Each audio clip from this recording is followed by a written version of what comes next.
Dodge City and in the territory on West, there's just one way to handle the killers and the spoilers, and that's with a U.S. Marshal and the smell of Gunsmoke.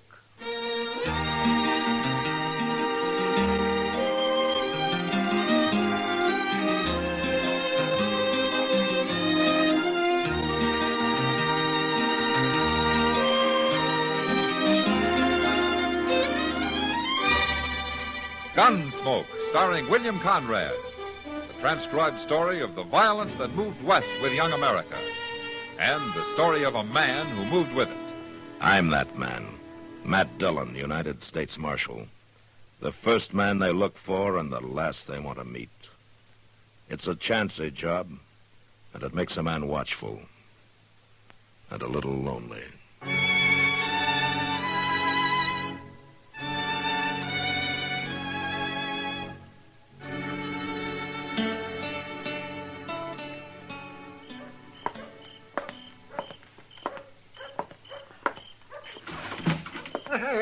Good evening, Matt. Hello, Doc. I've been waiting for you. I'm all set up. Well, might as well put away that cribbage board. We won't be playing tonight. Oh, why not? You found an easier mark? No, but you're going to hightail it up the street once you hear the news. Yeah? Matt, Belle's back. Belle? Belle who? Belle who? Belle Ainsley, that's who. You got a mighty short memory for a man who used to eat dinner out at her place 2 and 3 times a week. Well, she was a good cook, that's all. Besides, that was 3 years ago. Oh, Matt, you know doggone well you... Why don't you forget it, Doc? Is Jess Kreider with her? No. She's come back alone. Well, that's too bad. Too bad? Why? Jess Kreider's no good. That's just why. He was wanted 3 years ago when he left here with her, and he's wanted even more now. Here, take a look at this bulletin from Wichita. Hold up at the Stockman State Bank, wounding 2 bank guards. Santa Fe, 3 counts of highway robbery. Lordsburg, hold up at the Butterfield stage, driver killed. All right, so Jess Kreider's a thieving killer. Everybody knows that. Well, that's why I'd like to see him come back. Mr. Dillon? Yeah, what is it, Chester? Guess who is back, Mr. Dillon? I already know, Chester. Yeah, but that ain't all. Chester, if one more person comes in here and tells me about Belle Ainsley, so help me...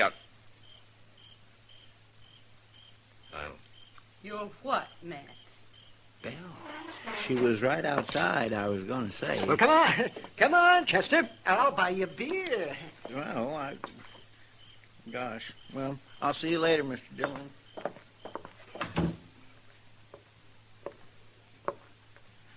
How are you, Matt? I'm fine, Belle. And you? Oh, a little older. Are you visiting, or are you planning on staying? Well, I'm staying. If the town will let me. What about Jess Kreider? Where is he, Belle? I don't know. And I don't care. I left him in Durango. I'm through with him, Matt. I see.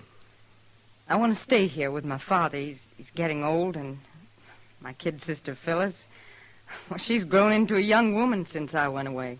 And pretty bitter, I understand, when it comes to you. She'll get over it. Everybody will, if you'll help me, Matt. Help you? 3 months after I left, I came back, if you remember. And I found the good people of Dodge had already tried and condemned me.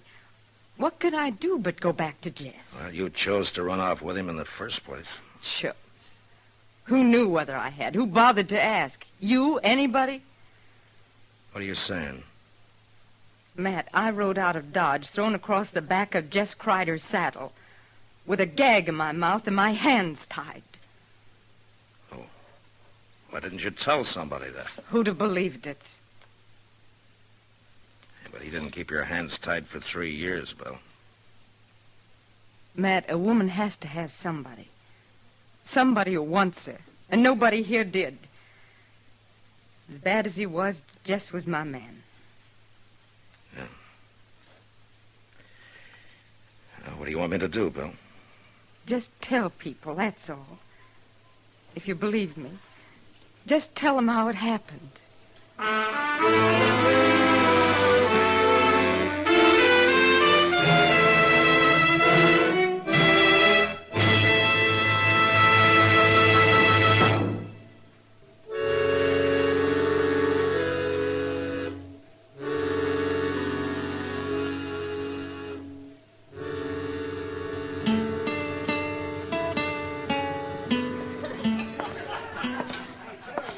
Hello, Matt. Evening, Kitty. Where'd you get all the crowd? The trailherd's in. The bar Double D from the Panhandle. Oh? I understand an old friend of yours came back last week.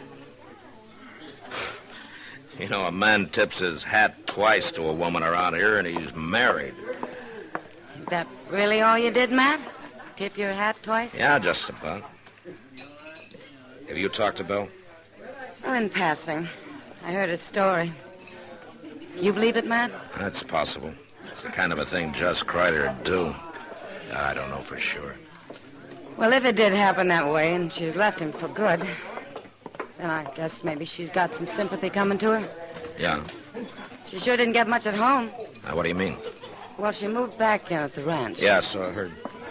It was all right with her father, probably on account of her cooking. You remember her cooking, Matt? I remember old man Ainsley well enough.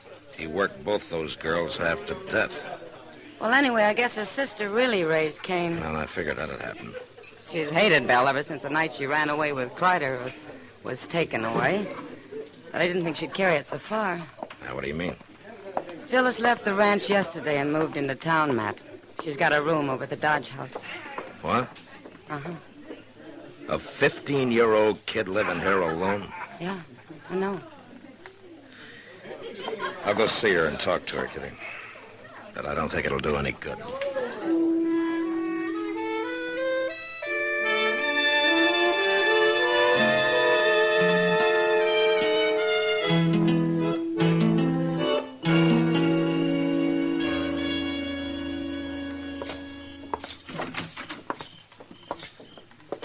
Well, good evening, Marshal. Chester.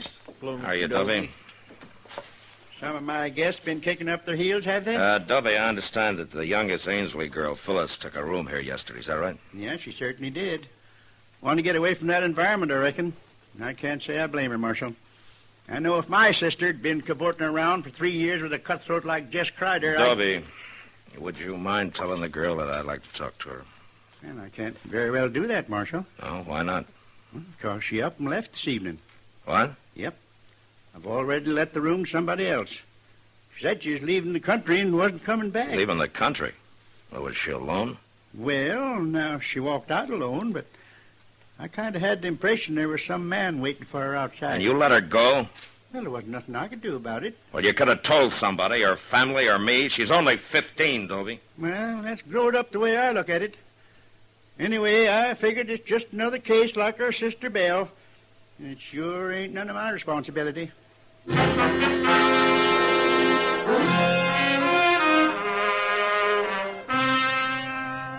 Chester and I saddled up and rode out to the Ainsley Ranch, or a homestead it was, actually. A broken back spread with a flinty range and short water.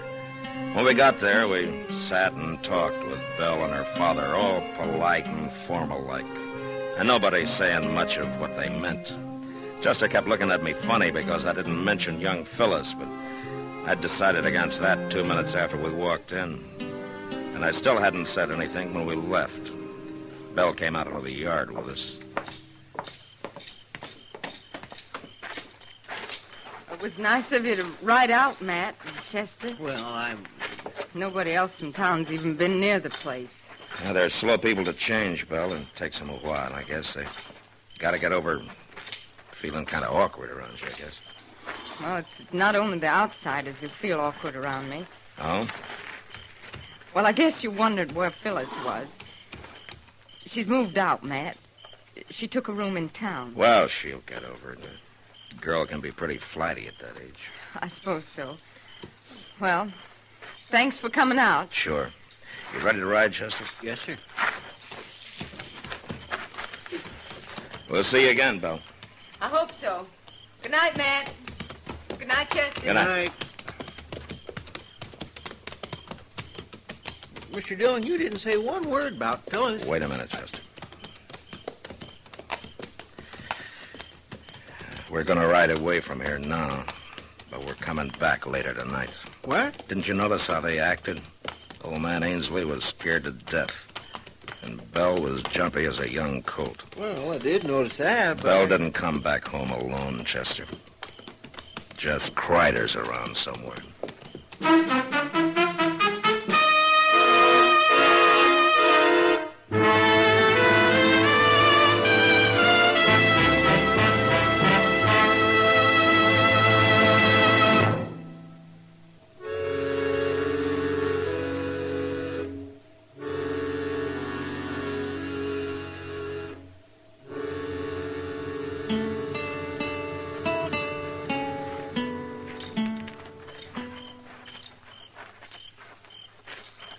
figure Crider was right there in the house tonight when we was, Mr. Dillon? No, he couldn't have been, Chester. There's no place for him to hide.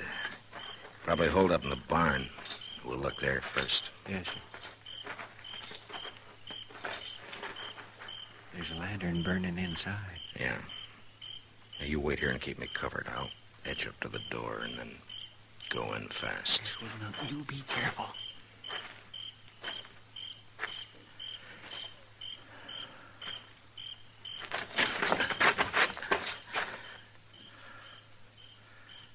Crider?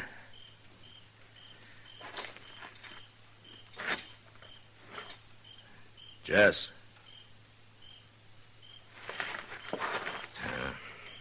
Come on in, Chester.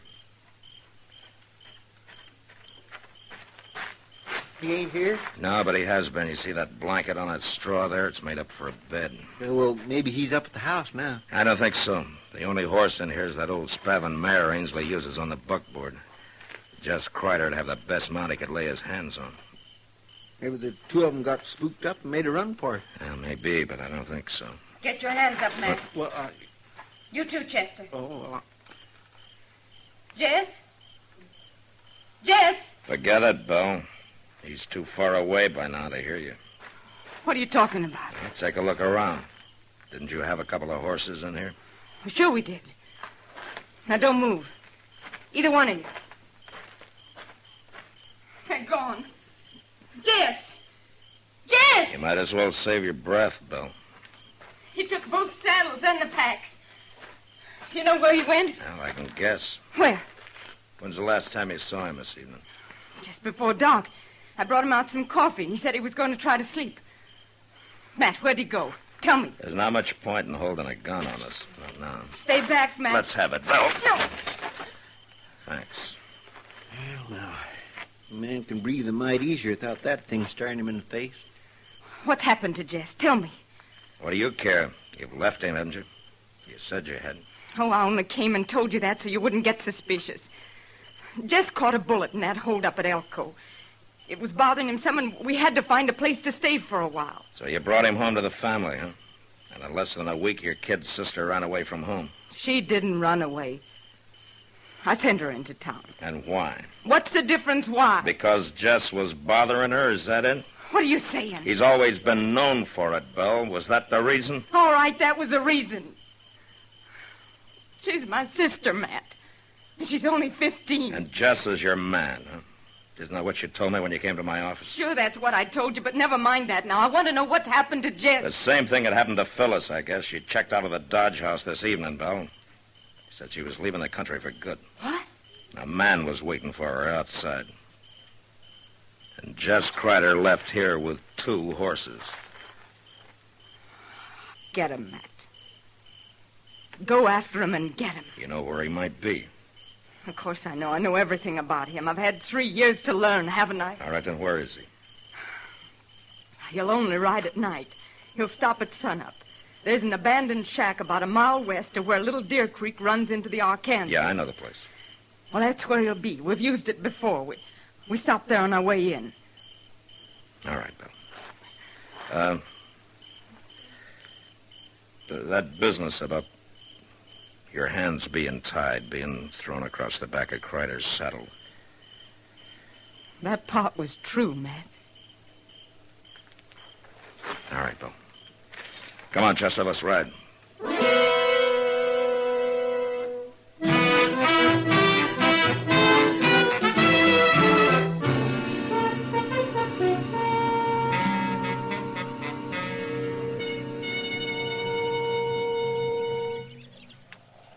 Come out of that shack all day, Mr. Dillon. He will, Chester. They just got here. Those horses are still sweating.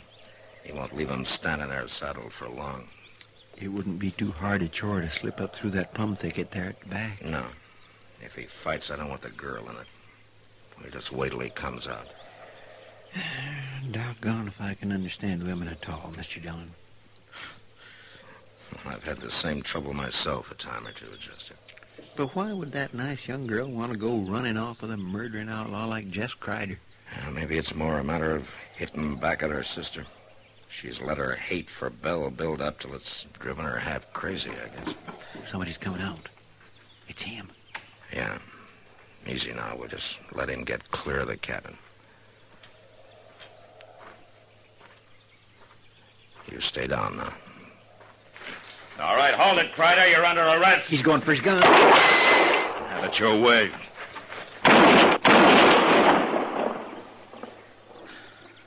Okay, Chester.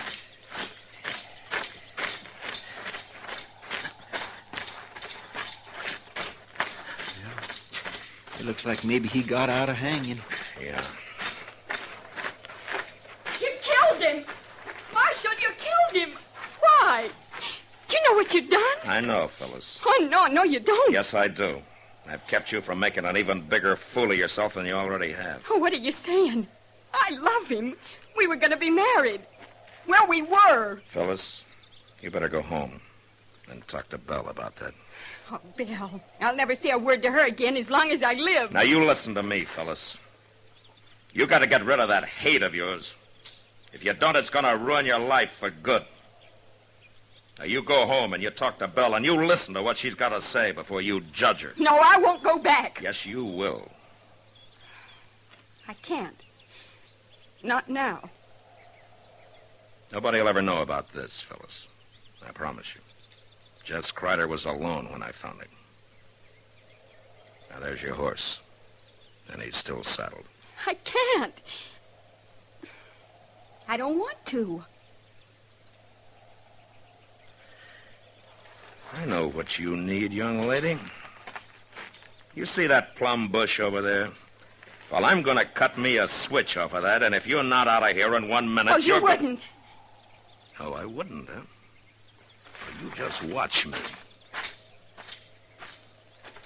Marshal, Yeah? I've been thinking, Marshal. Maybe I'll go home after all.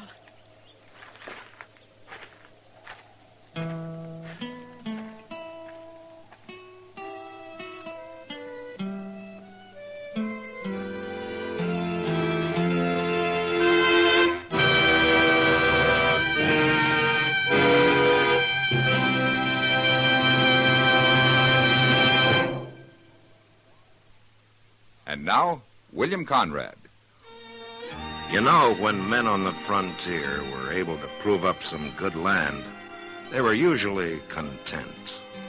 But next week, after building a prosperous ranch, two lifelong friends nearly lose everything, even their lives, because of some side meat and hominy grits. And that was the West. Gunsmoke. Produced and directed by Norman MacDonald, stars William Conrad as Matt Dillon, U.S. Marshal. The script was specially written for Gunsmoke by Les Crutchfield, with editorial supervision by John Meston. The music was composed and conducted by Rex Corey. Sound patterns by Ray Kemper and Bill James. Featured in the cast were Virginia Christine, Ralph Moody, and Sammy Hill. Parley Bear is Chester, Howard McNear is Doc, and Georgia Ellis is Kitty. Join us again next week for another specially transcribed story on Gunsmoke.